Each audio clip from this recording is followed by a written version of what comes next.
ہمارے وہاں جو پاکستانی بچے بہت زیادہ ڈرگز میں پھنس گئے ہیں، ماں باپ نے بڑا ظلم کیا، پاکستانیوں کے پاس بہت پیسہ ہے، لیکن انہیں صرف پیسہ ہی بنایا، اپنی اولاد کو دین نہ بتایا۔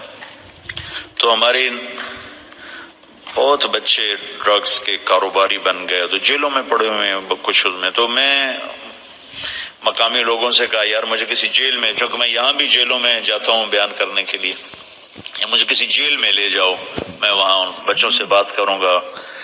تو پریسٹن جیل میں لے گئے مجھے، تو وہاں ہم نے مسلمانوں کو اکٹھا کیا، کوئی انڈیا کے بھی تھے، پاکستان کے نوجوان زیادہ تھے، کیسز سارے یہ ڈرگز کے تھے، ایک دو کیس کوئی اور تھے لیکن زیادہ یہی نشہ بیچنے کے چکر میں تھے۔ تو میں نے ان کو بٹھا کے بات کی، ان سے توبہ کروائی، بڑے خوش ہوئے وہ۔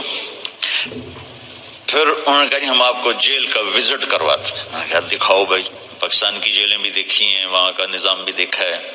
میں جب یہاں جاتا ہوں جیل میں تو وہ جو یہاں سمنا جیل ہوتا ہے اس کے لیے پورا وہ گارڈ آف آنر ہوتا ہے، سپاہی ہوشیار باش۔ ان کا سمنا جیل آیا اکیلا، کوئی آدمی ساتھ ہی نہیں، اتنی طاقتور حکومت کو سمنا جیل اکیلا ہمیں آ کے ملا اور ہمیں دعوت دی کہ آپ آج ہمارا تھوڑی مصروفیت ہے، آپ دوبارہ تشریف لائیں اور ہمارا جیل وزٹ کریں۔ وہ چلا گیا تو مجھے بتایا گیا کہ یہ تو سمنا جیل صاحب، تو میں کہا ابھی ساڈا ہمدا تھڑ تھلی مت جاندی، یہ کون ہے؟ آگے لگ ٹپ بھی گیا تو پتہ ہی نہیں لگا کس دن۔ تو انہوں نے جیل دکھائی، تو کوئی 850 کی کیپیسٹی تھی اور اس میں 650 قیدی تھے، یعنی اس سے کم رکھے ہوئے تھے، اور ایک کمرے میں 2، اسی میں ٹوائلٹ، اسی میں بیسن گرم ٹھنڈا پانی، اسی میں ٹی وی، اور اسی میں ان کے لیے نیٹ کی سہولت، ہر چیز، اور ہر قیدی کے لیے کوئی نہ کوئی پروفیشن سیکھنا ضروری۔ بہت سے شعبے بنے ہوئے دکھائے انہوں نے جس میں وہ کام کر رہے تھے، گورے بھی تھے اور ہمارے انڈین پاکستانی بھی تھے، انڈین بھی تھے، بنگالی کوئی نہیں دیکھا۔ اس کے بعد ہمیں وہ کچن لے گئے، ان کا جو کچن تھا وہ ہمارے 5 سٹار ہوٹلز کے کچن سے زیادہ صاف ستھرا، اور وہ چپس بن رہے تھے قیدیوں کے لیے، اور دوپہر اور رات کے کھانے میں 5 قسم کے کھانے ہوتے ہیں، 5 قسم کے، اور حلال کے لیے دیگ الگ ہے، پتیلے الگ ہیں، پلیٹیں الگ ہیں، حتیٰ کہ وہ چمچ جس سے سالن نکالا جاتا ہے وہ چمچ بھی الگ ہے، حلال، مسلمانوں کو حلال پرووائڈ کرنے کے لیے۔ اور پھر انہوں نے ہمیں ایک ہاٹ پاٹ دکھایا اتنا سا، وہ 150 پاؤنڈ کا تھا، وہ ہاٹ پاٹ کو 25,000 روپے کا ہاٹ پاٹ، کہ اس میں مسلمانوں کے لیے رمضان میں ان کو سحری اور افطاری کا کھانا گرم ملے، یہ ہاٹ پاٹ بنائے گا۔ چونکہ سحری کا ٹائم ان کا کھانے کا ٹائم نہیں، افطاری کا ٹائم ان کے کھانے کا ٹائم نہیں، تو پھر وہ کھانا اس میں رکھتے ہیں جس میں 8 گھنٹے کھانا گرم رہتا ہے، جیسے دیگ سے نکالا تھا ویسے گرم ہوتا ہے، اس لیے اس کی قیمت 25,000 یعنی 150 پاؤنڈ اس کی قیمت۔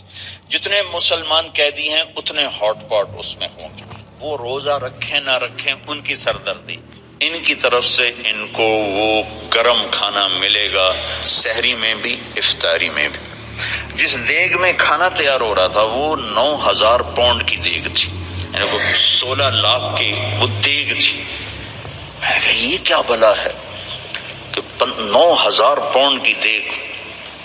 انہوں نے کہا جی بس اس میں کچھ کرنا نہیں پڑتا، کھانا بنانے والے کو ڈال دیتے ہیں سب کچھ، اور جب زیادہ کوانٹٹی ہو تو نیچے سالن کھانا لگ جاتا ہے، گوشت لگ جاتا ہے، سبزی لگ جاتی ہے، تو اس میں یہ خصوصیت ہے کہ اس میں لگتا کچھ نہیں ہے، اپنے آپ ہی ہر چیز تیار کر کے آٹومیٹک ہے، ڈال کے وہ فارغ ہو جاتے ہیں اور کھانا تیار ہو جاتا ہے، آگے تقسیم کر دیتے ہیں۔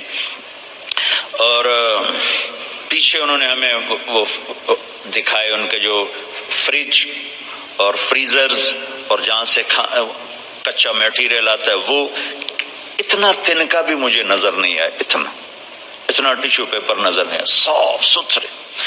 سب سے عجب بات جو آپ کو بتانے والی تھی کہ کسی جیل کے افسر کو اجازت نہیں کہ قیدی کو انگلی بھی لگائے، وہ چاہے گالیاں دیں، چاہے پتھر ماریں، چاہے ان کو برا بھلا کہیں، ان کو اف کرنے کی بھی اجازت نہیں۔ ساڑھے دس لمحے پا کے فنائیاں پھیر دیتے، اور باقاعدہ ٹی وی کیمرے لگے ہوئے ہیں کہ چیک کیا جا رہا ہوتا ہے کہ کوئی کسی کو بے عزت تو نہیں کر رہا، ہاتھ تو نہیں اٹھا رہا۔ پھر ان کو خرچہ الگ ملتا ہے، ماہانہ خرچہ ملتا ہے، ہفتہ واری خرچہ ملتا ہے، کچھ پاؤنڈ بتایا انہوں نے، مجھے یاد نہیں رہا۔ ایک بہت خوبصورت، اس سے اتنا بڑا ڈپارٹمنٹل سٹور تھا، اتنا بڑا جتنا یہ آپ کا ہال ہے، صاف ستھرا، ضروریات زندگی کی ہر شے مہیا۔ جس مذہب کے لوگ ہیں ہر مذہب کا عالم آ کر ان کو آ کے تعلیم دیتا ہے۔ اگر کسی مذہب کا ایک سکھ جیل میں تھا تو اس کے لیے ان کا عالم ہفتے میں ایک دفعہ آ کر ان کو تعلیم دیتا ہے، اور وہ اس کی تنخواہ گورنمنٹ دیتی۔ ایک یہودی ہے، ایک ہندو ہے، ایک بدھ ہے، عالم آئے گا۔ مسلمان زیادہ ہیں تو ان کے 2 عالم آتے تھے، جمعہ میں پڑھانے والے، نماز پڑھانے والے، ان کو پریچ کرنے والے وہ آتے تھے۔ تو میں نے وہاں اپنے ساتھیوں سے کہا جس قوم کے یہ اخلاق ہوں، انہیں ہم نعرہ تکبیر سے فتح کرنا چاہتے ہیں، ہم بھی کیسے دیوانے کہ ظلم و ستم سے بھرے ہوئے، فرعونیت سے بھرے ہوئے، اور ہم چاہتے ہیں کہ ہم میدان مار لیں خالی نعرہ تکبیر۔ جو قیدیوں کے ساتھ یہ سلوک کر رہے ہوں، باہر ان کا کیا سلوک ہے؟ میں تو پریشان ہو گیا، میں کہا ان پہ زوال نہیں آ سکتا، کیونکہ ان کی جو برائیاں ہیں وہ انفرادی برائیاں ہیں، اجتماعی ظلم نہیں ان کا۔ ان کو یہ فکر نہیں ہے کہ کوئی وکیل کسی کے ساتھ مل کر میرے اوپر جھوٹا کیس کر دے گا، اور کوئی جج کا قلم فروخت ہو جائے گا، کوئی میری زمین پہ قبضہ کر جائے گا، کوئی میری بچی کو اٹھا کے لے جائے گا، یہ ان کو کوئی خوف نہیں۔ اجتماعی انفرادی نافرمانیاں ہیں، اور انفرادی نافرمانیوں پہ اتنی جلدی پکڑ نہیں آتی جتنی اجتماعی نافرمانیوں پہ آتی۔ ایک دفعہ موسیٰ علیہ السلام نے اللہ تعالیٰ سے پوچھا، یا اللہ، فرعون تو کہتا تھا میں خدا ہوں، تو نے اس کو اتنی لمبی حکومت کیوں دی؟ تو اللہ نے عجب بات کی کہ یہ کم بخت اپنی رعایا میں عدل کرتا تھا اس لیے حکومت۔ ظالم تو بنا جب وہ اس کو پتا چلا کہ میری گئی حکومت، تو اللہ نے کہا میں نے اس لیے اس کو حکومت دی کہ یہ رعایا میں عدل کرتا تھا، اس لیے حکومت دی، حالانکہ مجھے پتا ہے یہ کم بخت کہہ رہا ہے میں خدا ہوں۔ خاتے میں ڈالیں۔ چلو جتنے ظلم کو آپ دور کر سکتے ہو اسے تو دور کرو، اپنے قلم کی قیمت نہ لگنے دینا، اس قلم کو نہ بیچنا، تو پھر اس کی قیمت اللہ لگائے گا۔ اور ایک جھلک اللہ کے نبی نے بتا دی ہے، ایک دن کا عدل 60 برس کی عبادت کے برابر ہے۔ ایک دن کا عدل 60 برس کی عبادت کے برابر ہے۔ کون 60 برس مصلی پر بیٹھ سکتا ہے؟ آپ کا ایک دن اس 60 برس کے برابر ہے جس پہ مصلی سے اٹھا ہی نہ جائے۔ ظلم، جھوٹ، بددیانتی، یہ 3 کام زوال لے آتے ہیں۔ میرے نبی نے فرمایا اتقوا الظلم، ظلم سے بچنا، فإنه ظلمات یوم القیامہ، یہ قیامت کا دن تمہیں اندھیروں میں دھکیل دیں گے، ظلم سے بچنا۔ اگر امام حسین یزید کی بیعت کر لیتے تو کون سی قیامت ٹوٹ پڑتی تھی؟ سارا مسئلہ تو ہے اللہ کی رضا کا، ساری جو محنت کوشش ہے وہ تو ہے اللہ کی۔ میں آپ کے لیے کیوں بات کر رہا ہوں کہ اللہ راضی ہو جائے، آپ کو کس لیے تیار کر رہا ہوں، انصاف کرو کہ اللہ آپ سے راضی ہو جائے۔ اور اگر کسی کو پتہ چل جائے کہ اللہ مجھ سے راضی ہو چکا ہے تو وہ تو اب کانوں میں تیل ڈال کے سوئے۔